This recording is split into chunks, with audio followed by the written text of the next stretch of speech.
সুন্দরবনের আমতলীতে সেজে উঠেছে অভিনব বিবেকানন্দ পার্ক। দক্ষিণ চব্বিশ পরগনার সুন্দরবনের মধ্যে এক অভূতপূর্ব পরিবর্তন দেখা যাচ্ছে। গোসাবা বিধানসভা কেন্দ্রের অন্তর্গত আমতলী গ্রামে উদ্বোধন হলো অত্যাধুনিক বিবেকানন্দ পার্ক, যা একদিকে যেমন আধুনিক শহরের পার্কের আদলে সাজানো, তেমনি গ্রামীণ পরিবেশের সাথে তাল মিলিয়ে তার নিজস্ব শোভা তুলে ধরেছে। আমতলী গ্রাম, যেখানে প্রত্যেক দিনই মৎস্যজীবীরা সাগরে ঝড় ঝঞ্ঝা, কুমিরের ভয় এবং বাঘের অস্তিত্ব উপেক্ষা করে জঙ্গলে মাছ ধরতে চান, আর সেখানে তাদেরই দৈনন্দিন জীবন যুদ্ধের সাথে মেলানো হয়েছে এক নতুন দিগন্তের সূচনা।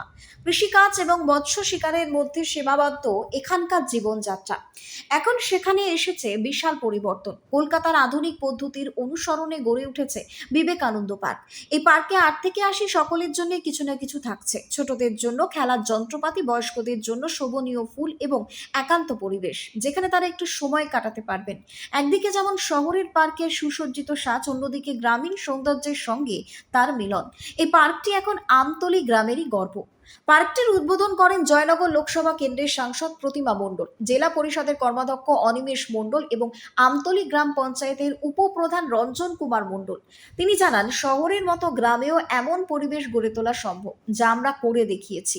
আর এটা সম্ভব হয়েছে আমাদের রাজ্যের সম্মানিত মুখ্যমন্ত্রী মমতা বন্দ্যোপাধ্যায়ের অনুপ্রেরণায়।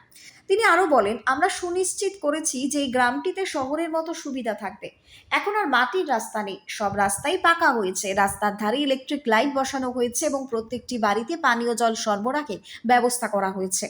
বিবেকানন্দ পার্ক গড়ে তোলার পেছনে একাধিক প্রকল্পের টাকা ব্যয় হলেও সব থেকে বড় কথা, রঞ্জন কুমার মণ্ডল তার ব্যক্তিগত রোজগারের টাকাও এই প্রকল্পে বিনিয়োগ করেছেন।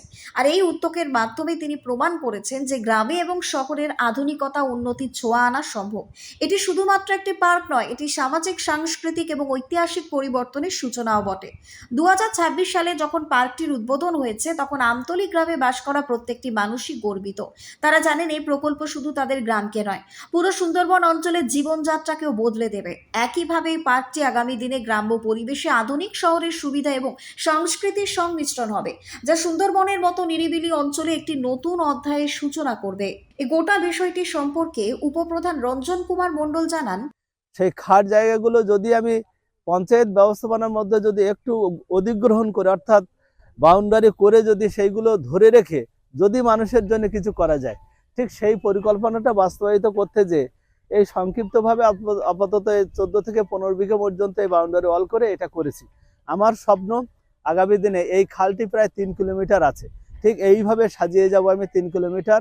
আমি ভাবি শহর যা গ্রামতা, যদি কিনা সেই গ্রামে শহরের মতো করে সাজানো গোছানো করা যায়, তাহলে আর মানুষের ওই আকাঙ্ক্ষা বলে একটা কথা আছে যে আফসোস, আমি আফসোস রাখবো না। আর আমার ইচ্ছা যে শহরের মানুষ নেমে আসুক আমতলী গ্রাম পঞ্চায়েতে, কারণ আমি আমতলী গ্রাম পঞ্চায়েতকে ভালোবাসি। এটা আমার মনে হয়েছে যে যে কটা দিন আছি বা থাকবো, মানুষের জন্য সেবা করে যাব।